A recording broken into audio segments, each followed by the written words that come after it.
Good morning. This is the third section of our presentation today. It's the details on what our program blueprint work will look like this summer.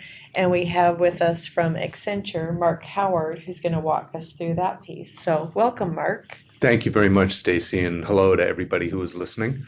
As Stacy said, my name is Mark Howard with Accenture. I am the lead architect on the Accenture side for developing the blueprint for the One Washington program.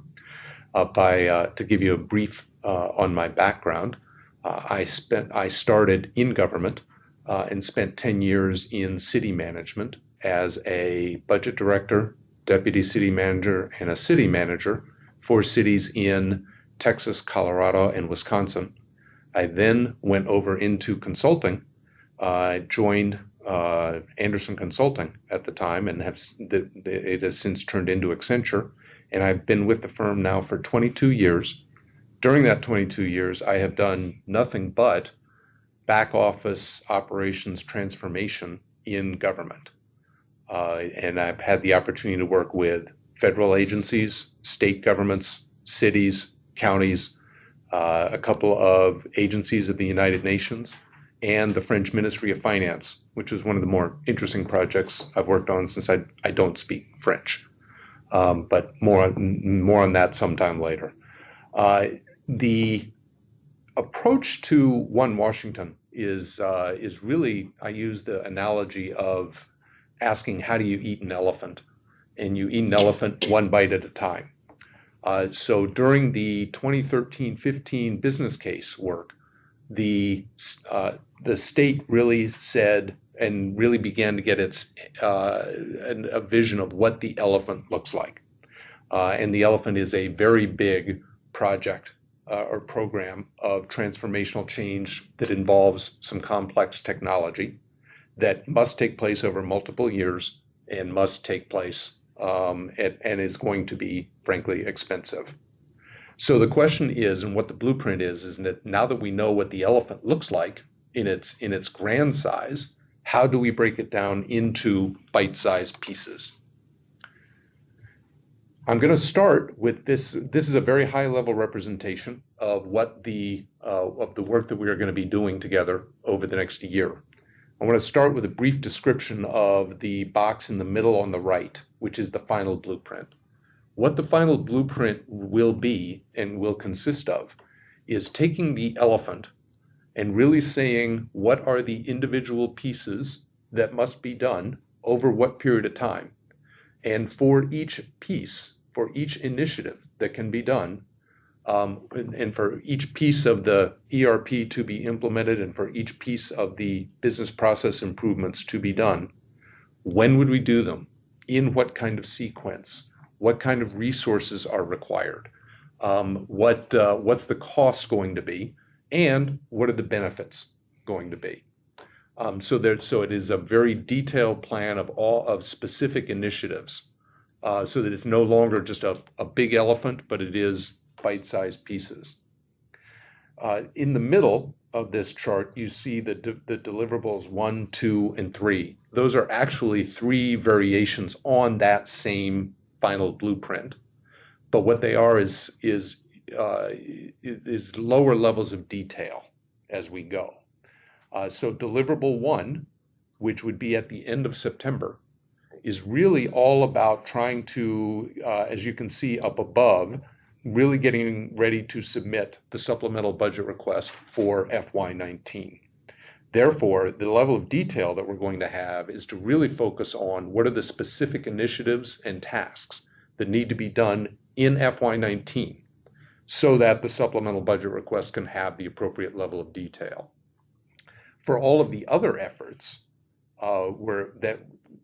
in the blueprint, we're going to have at that point ranges and estimates after FY19 and not detailed plans, but we do plan to have those estimates so that there's a bigger picture available.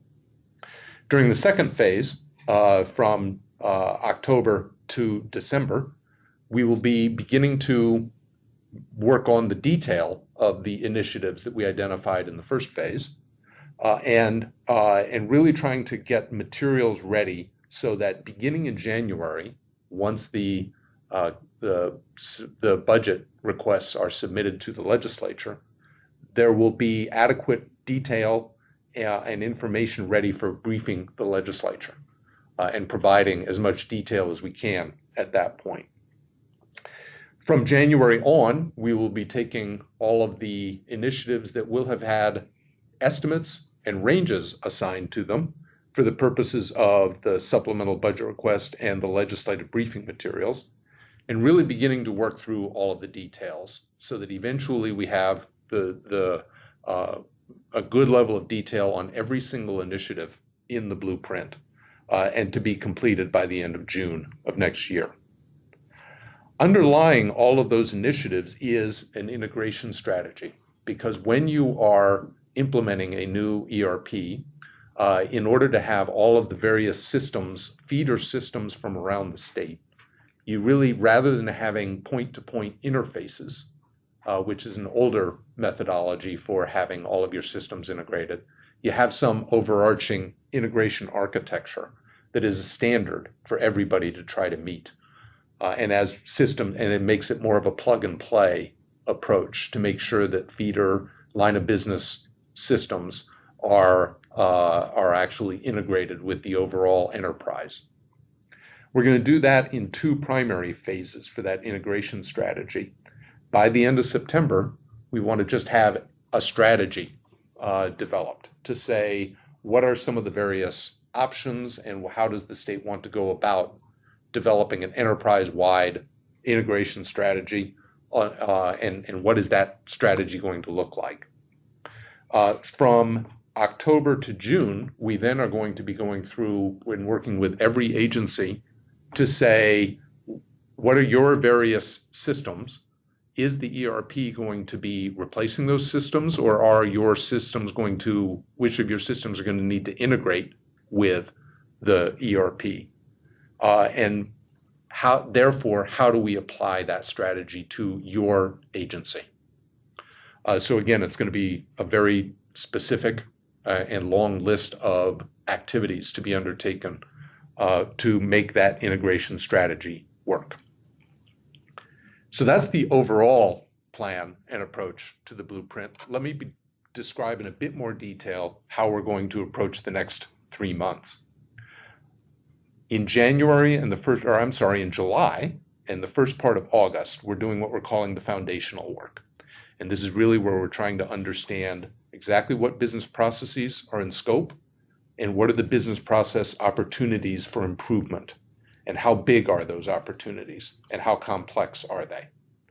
And what we then are going to do is, once we have that foundational information, and you can see at the bottom of this through things like surveys, interviews, and various workshops, we then are going to begin to split off and start to identify specific initiatives that need to be done to fulfill and realize those value opportunities. How do we improve the business of the state of Washington?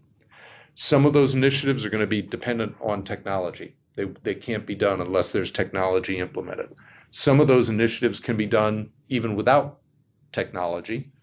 And then for all of those initiatives, there's going to be obviously a sense of or an idea of what are the things that we need to do in change management so that the organization can absorb all of that change. So we'll be doing that work during August, primarily in the early part of September.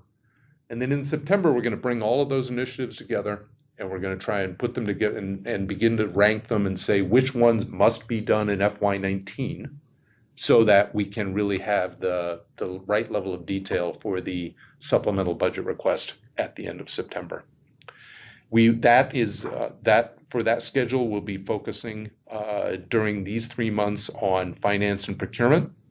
Once we submit the supplemental budget request, we will essentially take the same approach for HR, payroll, and budget starting in October. And with that, let me turn it back over to Stacy to wrap up. Great, thank you, Mark. The only thing I wanted to add was that if you are interested in being part of this project, to email us at onewa@ofm.wa.gov, but also check out our website often for updates and let us know what you think. So thank you for joining us today. Bye.